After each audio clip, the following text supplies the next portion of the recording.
कहते हैं कि इस दुनिया में हर कोई ये वो जीना चाहता है, हर कोई ये लंबी उम्र चाहता है, लेकिन आप हो जो है इच्छा मृत्यु की आपने दरखास्त लगाई है राजस्थान सरकार से, माननीय कोर्ट से, एसपी महोदय से, दौसा एसपी महोदय से। क्या वो वजह है, क्या वो घटना रही है और किन कारण है, उन सभी पे आज चर्चा होगी। सबसे पहले आप अपना नाम बताइए। सर, मेरा नाम लक्ष्मी मीना है। मेरा ससुराल नांदरी विलेज है जो दौसा डिस्ट्रिक्ट में पड़ता है। मेरी शादी के बाद से मैं झारखंड अपने पति के साथ रहती हूँ। बाकी की जो ससुराल वाले, बाकी की फैमिली हरिद्वार रहती है। करीब 4 महीने पहले एक घटना हुई थी नादरी में, दौसा में।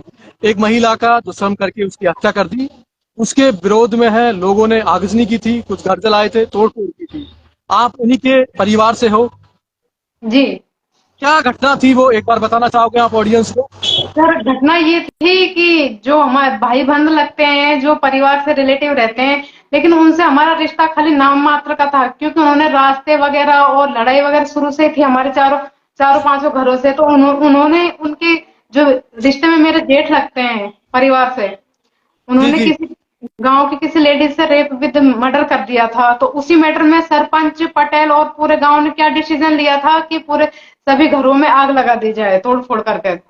और जिस वक्त वो घटना हुई थी, जिस महिला के साथ रेप हुआ था, हत्या हुई थी, वो आप बता रहे हैं आप ही के परिवार का सदस्य था। क्या जी आपको पहले से कुछ अंदेशा था कि ऐसा कुछ होने वाला है? नहीं सर, ऐसा हमें कुछ अंदेशा, दूर दूर तक अंदेशा नहीं था और ना ही हमें कोई सूचना दी गई थी, जबकि उनकी रातों दिन मीटिंग चल रही थी गांव में। जी जी। तो और बिना उसके किसी बाद इन्फॉर्म के ये घटना हुई थी हमारे साथ, जिसमें हमारा तकरीबन 80 लाख प्लस नुकसान हुआ है और जिसका भरपाई आज तक कोई करने के लिए रेडी नहीं है। और मैं अपने अच्छा 6 महीने के बच्चे को लेकर जगह जगह घूम रही हूँ, चक्कर लगा रही हूँ, कैसे कभी एसपी डीआईजी सीएम सभी के पास जा रही हूँ, थाने तक का मेरे पास रिकॉर्ड है, पूरी रिकॉर्डिंग पड़ी है, सब कुछ बदतमीजी से ये लोग मेरे से बात पेश करते हैं, बात हम बता ऐसे करते हैं।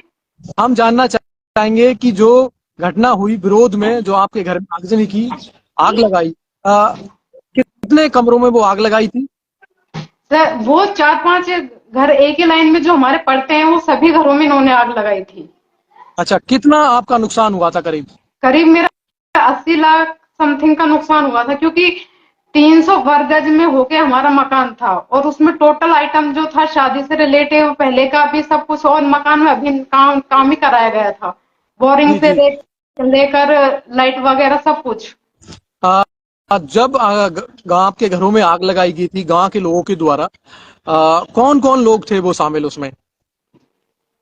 सर, वहां पर हमारे से तो कोई भी नहीं था, क्योंकि हम रहते ही नहीं है वहां से तो। अच्छा, जिस वक्त घर में आग लगाई आप लोग वहां नहीं थे, कोई भी घर पे नहीं नहीं है, था? क्योंकि हम साल में तकरीबन 1-2 बार ही जाते थे किसी फंक्शन वगैरह को अटेंड करने के लिए। तो अच्छा, हमारा कहाँ? ऑलरेडी वहां पर लॉक रहता था। अच्छा, कहाँ रहते हो आप? झारखंड। झारखंड में? झारखंड में क्या करते हैं आपके पति? झारखंड में सर मेरे हस्बैंड सर्विस करते हैं रेलवे में। अच्छा, रेलवे में सर्विस करते हैं। जी ये जो आप तस्वीर सामने देख पा रहे हैं, ये है नादरी की लक्ष्मी मीना, जिनका ससुराल है और झारखंड में उनके पति है, सर्विस करते हैं। और इनका आरोप है कि गांव में एक घटना हुई थी करीब 4 महीने पहले, कि एक महिला का दुष्कर्म करके हत्या कर दी। इसके विरोध में जो गांव वाले हैं उन्होंने इनके घरों में आग लगा दी। इनका कहना है कि जिस वक्त की घटना हुई हम कोई भी वहां पर नहीं था, घर में लॉक लगा हुआ था और करीब 80 लाख का नुकसान किया है। क्या ये सही है?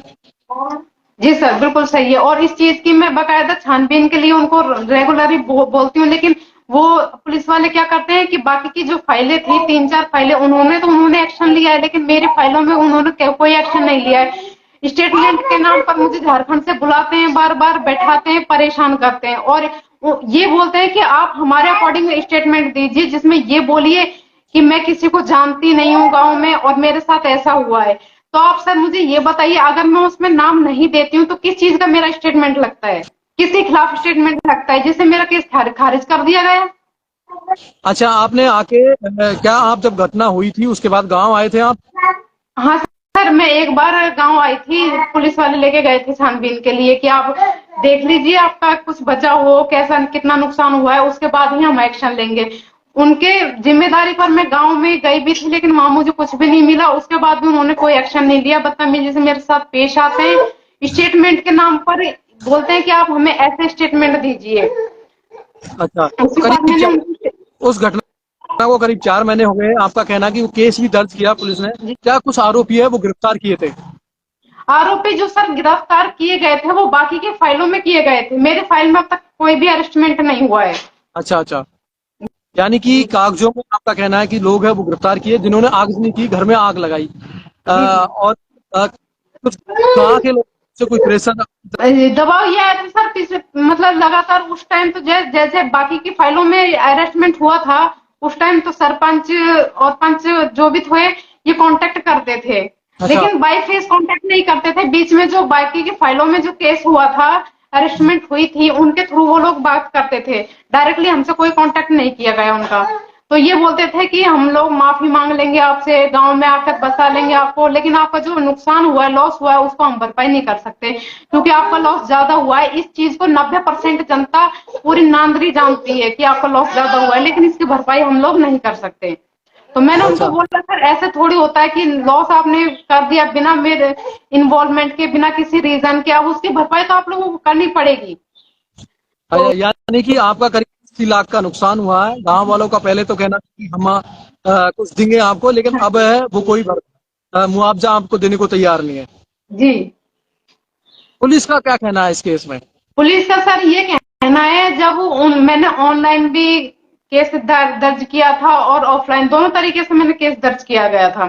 Thank you so much media के लिए जो मेरी इतनी हेल्प करती है, क्योंकि पिछली बार भी मैंने फर्स्ट टाइम जब मैं मीडिया के आगे आई थी, जिस चीज का सबको पता लगा कि ये मकान ग्रीन कलर का जो वायरल हुआ है वो मेरा है और इतना लॉस हुआ है मेरा, जिसकी दूर दूर तक भनक पुलिस वालों ने किसी को नहीं दी थी। तो हमने वहां जाकर भी लाइव चला था और दिखाया था वो सारी घटना को। हाँ हम भी जी। वो के साथ जो रैप हुआ घटना हुई उसके संदेह में ना है। इस तरह की घटना नहीं होनी चाहिए और जो मुजरिम है उसको सख्त से सख्त सजा मिलनी चाहिए। अभी भी वो मुजरिम जेल की सलाखों के पीछे है, लेकिन उसके विरोध में जो आपके साथ हुआ है, आपके घर जला है, वो कहीं ना कहीं गलत है, क्योंकि आपका कोई नुकसान नहीं था, आप वहां मैं रहते नहीं थे फर्स्ट आप। ऑफ ऑल सर मैं ये कहना चाहूंगी कि चलो मैं मानती हूँ एक लेडीज के साथ गलत हुआ, पूरा सपोर्ट करती हूँ इस चीज का, मैं गलत किया गया हो उसके, लेकिन आप उसको सजा दीजिए ना। ये कौन से ये है कि परिवार के जितने भी कैंडिडेट हैं उनको आप ऐसे कर रहे हो।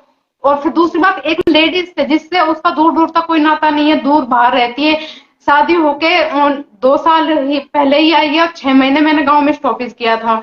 मेरी डिलीवरी भी मैंने मेरी मम्मी के यहाँ कराई है, मेरे ससुराल वालों ने मेरे कोई शादी नहीं देता। इस चीज को पूरा गांव जानता है, उसके बाद भी उन लोगों ने मेरे साथ ऐसा किया। उसके बाद जब मैंने केस हायर किया, हाईलाइट हुआ मेरा केस, उसके बाद जब मुझे बुलाया गया स्टेटमेंट के नाम पर, तो पुलिस वालों ने मेन गेट पर ही मेरा कैसे स्वागत किया। पुलिस वालों ने क्या बोला, ऊंची जी। आवाज करके कि आपने केस कैसे हायर कर दिया, कैसे बोल दिया मीडिया में कि हम लोग आपकी हेल्प नहीं कर रहे हैं, कैसे केस को ले नहीं रहे हैं। तो मैंने उनको डायरेक्टली बोला कि सर मैं सही कह रही हूँ, आपने मेरा केस कब दर्ज किया, आपने मैं आपसे फोन पर मेरा कांटेक्ट हुआ था, आपने डायरेक्टली मना नहीं किया। तो उन्होंने बोला नहीं। तो मैंने उन्होंने बोला सर मेरे पास टोटल रिकॉर्डिंग पड़ी है, इस चीज को मैं आगे श्योर कर सकती हूँ। जैसा जाके कि आप उन्होंने अपना लेवल थोड़ा नीचे किया और उसके बाद उन्होंने क्या बोला, आप ऐसे कीजिए कि केस को वापस ले लीजिए और इस चीज में आपका कोई लेना देना वैसे नहीं है और गांव वाले आपको एक पैसा नहीं देंगे, केस को वापस ले लीजिए, राजीनामा कर लीजिए। तो मैंने उनसे बोला सर ठीक है, मैं मेरे बच्चों को लेकर परेशान हो रही हूँ, मुझे राजीनामा करने में कोई प्रॉब्लम नहीं है, आप मेरा पेमेंट करवा दीजिए तो मैं वापस ले लूंगी केस को। तो उन्होंने मना कर दिया। तो मैंने उनको डायरेक्टली बोला सर आपकी ड्यूटी है अरेस्टमेंट करना और केस को देखना, जांच पड़ताल करना, तो आप अपनी ड्यूटी कीजिए, मुझे ये मत समझाइए कि मैं क्या करती हूँ क्या नहीं करती हूँ। तो जैसा उसके कि बाद उसके बाद से उन्होंने फिर मेरे से बदतमीजी से चालू कर दिया था। तो इसका आप देखो क्या जाता है, कोई भी आदमी हो डायरेक्टली यही सोचेगा कि पैसे खाए हुए हैं। यानी एक तरह से आपका कहना है कि पुलिस है इस केस में सहयोग नहीं कर रही है, जी वो है जो बरगाने का काम कर रही है, बुला रही है और वो ठीक से जवाब नहीं दे रही है। जी। और उसके बाद भी मैंने जब इतना होने के बाद भी मैं उसी दिन उन्होंने क्या बोला कि हम इस केस में कोई काम नहीं करेंगे। मैंने उनसे बोला आप मुझे डायरेक्टली बोल दीजिए अगर काम नहीं करोगे तो उन्होंने बोला ठीक है आप सुन लीजिए, हम डायरेक्टली कि हम आपके केस में कोई काम नहीं करेंगे, जितना हमको करना था वो कर लिया। तो मैंने उनसे बोला सर बाकी के फाइलों में क्या चल रहा है। तो उन्होंने क्या बोला मेरे से कि ये आपका राइट नहीं है क्या चल रहा है क्या नहीं, बदतमीजी से मेरे से बात करे कि ये आपका कोई हक नहीं बनता। तो मैंने उनको समझाया कि सर ये मेरा राइट बनता है कि क्या चल रहा है, मैं जान सकती हूँ इस चीज को और मैं आगे भी लेके जा सकती हूँ इस चीज को कि मेरा राइट है, और पुलिस मेरे से ऐसे बदतमीजी से बात करती है, मुझे ये भी नहीं बता रही क्या चल रहा है। अच्छा, हमने एक आपका एप्लीकेशन देखा कि आपने है जो माननीय कोर्ट है भोपाल हाई कोर्ट को और माननीय मुख्यमंत्री भजन लाल को और एसपी महोदय को एक इच्छा मृत्यु की दरखास्त लगाई है। क्या ये सही है? हाँ जी सर, ये सही है, लेकिन सीएम सर के पास तो मैंने बाद में लगाई थी। एसपी मैम के पास मैंने एक एसपी मैम है उसके अकॉर्डिंग नहीं किया था, बाय फेस भी मैं उनसे ये ऐसे समझ के मिली थी कि ये लेडीज हैं, लेडीज की प्रॉब्लम को समझेंगी। लेकिन देखो कोई भी हो बात करता है प्यार से वो ठीक है, समझता है उस टाइम तक ही समझता है, 5 मिनट 10 मिनट, लेकिन उसके बाद कोई एक्शन नहीं लिया जाता। फोन पर हमसे ये बोला जाता है कि हम कार्रवाई करेंगे, और थाने वाले बोलते हैं एसपी मैम से करवा दीजिए आप, हाँ कार्रवाई करनी है हम कार्रवाई कर लेंगे। एसपी मैम बोलते हैं कि मैं फोन कर रही हूँ कार्रवाई की जाएगी, लेकिन आज तक कोई कार्रवाई नहीं हुई है। अच्छा, जो आपने एप्लीकेशन लगाई है उसमें कुछ जवाब आया अभी तक? सीएम सर से जवाब आया था, सीएम सर ने ऑनलाइन मेरे ही नाम से उनको फॉरवर्ड की है थाने अच्छा। में, और उसके बाद थाने वालों ने उसको फॉरवर्ड आगे किस नाम से किया है कि सर ये महिला ओनली एक बार आई है, बाहर रहती है, हम बुलाते हैं इसलिए हम इसका केस पेंडिंग में है, ये बोलकर उन्होंने रफा दफा करने की कोशिश की जा रही है।